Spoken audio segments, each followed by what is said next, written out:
The Vikings stand as one of history's most feared warrior groups. Many epic sagas and poems have been crafted to emphasize their valor on the seas, sailing on their dragon ship.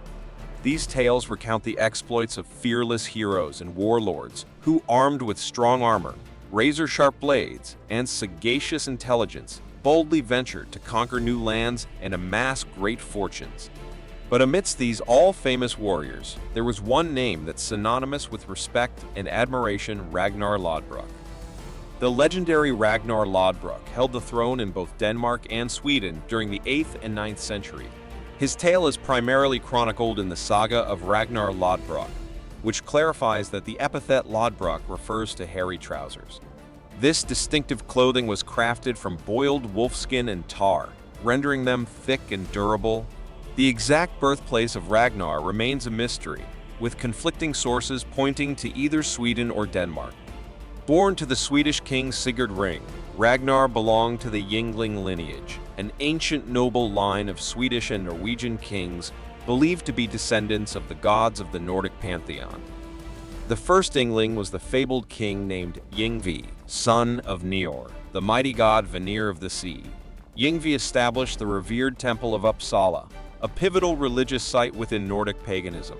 Even after his passing, he was venerated as an embodiment of the god Frey, further enhancing the renown of his lineage. The historical backdrop for the legend of Ragnar Lodbrok commenced during the rule of the illustrious Charlemagne, renowned as the king of the Lombards, the Franks, and the inaugural emperor of the Holy Roman Empire.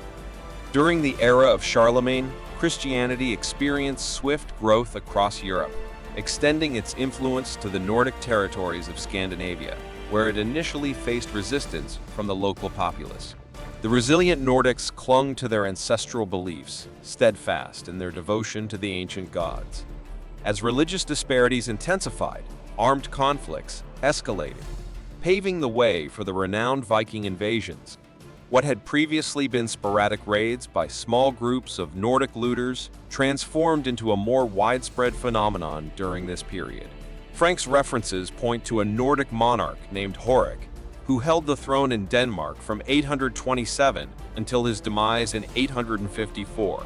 His reign was notable for the assaults on the Carolingian Empire of Louis I, the successor to Charlemagne. Within King Horik's court, Ragnar served as a jarl, bestowed with the authority to lead a specific number of warriors and possess land in his own name. Ragnar Lodbrok's initial significant feat stemmed from a quest for vengeance. Rallying his finest warriors, Ragnar spearheaded an invasion against a rival kingdom governed by a notorious and oppressive monarch. Many years earlier, this ruler had played a role in the killing of Ragnar's grandfather. During this occasion, Ragnar encountered Lagertha, a squire who, like other women, was held captive in the fortress of an oppressive king. Ragnar liberated these captive women, arming them for active participation in the struggle. Lagertha's courage left a lasting impression on Ragnar, as she fought with the same strength and determination as the men. Following a challenging battle, Ragnar and Lagertha emerged victorious, and Ragnar found himself deeply in love with the valiant squire. Lagertha refused Ragnar's approaches, and even deployed a bear and a massive dog to guard her door, attempting to keep the persistent man at bay. Undeterred, Ragnar managed to overcome the obstacles, killing the two guardian animals with a spear and earning Lagertha's respect. Ragnar returned to his homeland with Lagertha by his side, and they married, forming a family with a son named Freydalif and 2 daughters. However, the couple's relationship faced difficulties, leading to frequent disputes and eventual separation. Ragnar sought a new marriage that would help him raise his social status. For his new wife, Ragnar opted for a young Swedish princess named Thora. However, Thora's father, being exceptionally protective, consistently stationed a monstrous poisonous snake as the guardian of her chambers. It was in this challenging situation that the inventive Ragnar devised his renowned wolfskin trousers. His tarred stitching was able to resist the attacks of the snake. Successfully defeated the snake, Ragnar earned the privilege to marry Thora, and they went on to have 2 children together. In certain ancient writings, they are referred to as Eirik and Agnar. During that period, Ragnar Lodbrok rose to prominence as the commander of numerous Viking invasions, spreading his name and amassing impressive victories. Numerous historical accounts recount a significant event in the year 845 when a formidable fleet of Viking ships launched assaults on and laid waste to numerous villages within the French kingdom before targeting Paris. This historical episode is famously recognized as the Siege of Paris. As chronicled by the Franks, it was led by a figure named Ragnar, a name that many historians consider to be the legendary Ragnar. Paris found itself besieged, succumbing to numerous attacks and ultimately falling to the marauding Viking horde. The city endured many Viking onslaughts over the years. Among the notable sieges, the 885 siege stands out, featuring the renowned Rollo, Duke of Normandy.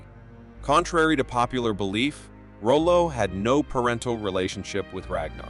In the initial Paris siege, Ragnar gained fame, earning admiration among the Nordic populace and instilling fear in his adversaries.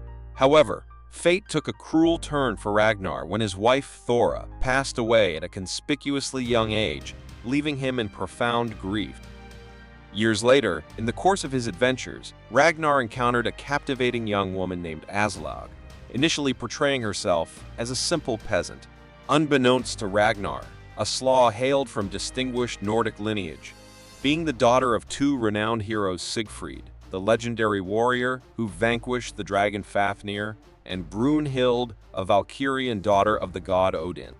Ragnar, skeptical of Aslaug's privileged background, devised a test to assess her intelligence. He challenged her to appear neither dressed nor naked, neither hungry nor satiated, and neither alone nor accompanied. To Ragnar's surprise, Aslaug emerged clad in a fishing net, biting an onion, and accompanied by a dog, showcasing a stroke of brilliance. Impressed by her wit and recognizing in her a wise companion, Ragnar proposed marriage, and they went on to have 5 children: Bjorn Ironside, Hitsirk, Haldfen, Sigurd Snake in the Eye, and Ivar the Boneless. Despite 3 marriages, Ragnar could not resist other women, reportedly engaging in relationships with numerous lovers, some from affluent and influential families. One of these women, whose name is unknown, resulted in the birth of a son named Abba Ragnarsson. About Ragnar's appearance, there is a passage written: "He was the greatest and the most beautiful of men that human eyes have ever seen." Perhaps this accounts for his appeal to women.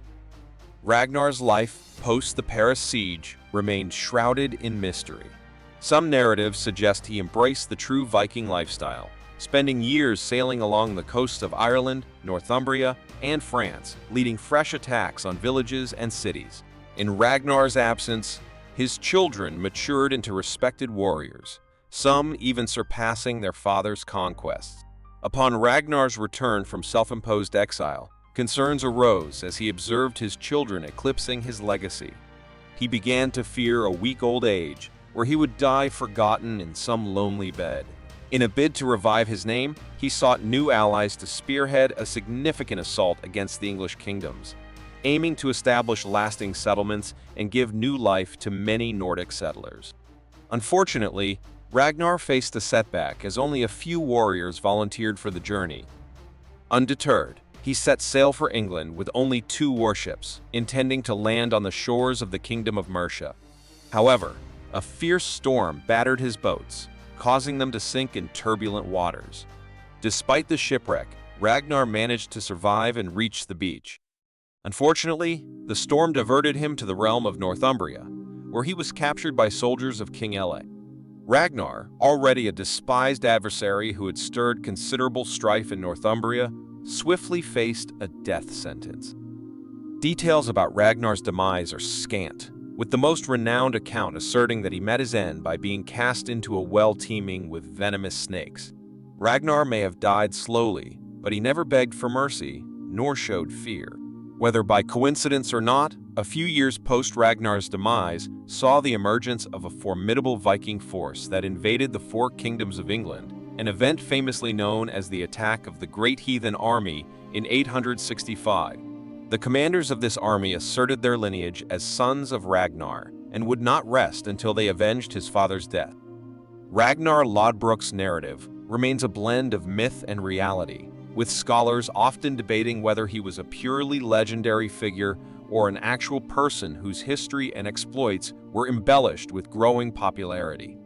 Another perspective suggests that Ragnar might not have been an individual, but rather a composite character embodying the achievements of multiple Viking leaders. Concerning Ragnar's well-known sons, many have been verified as historical figures, such as Bjorn Ironside, renowned for his Mediterranean voyages and the sacking of cities in southern Italy and Spain. Ubba Ragnarsson, who played a role in the great heathen army's conquest of the city of York in Northumbria and the kingdom of East Anglia. Ivar the Boneless, among the most feared Viking leaders of his era, was infamous for his brutality toward enemies and even held kingship over Irish territory for a period. The tales about Ragnar Lodbrok may or may not be true, but his influence on Viking culture is indisputable,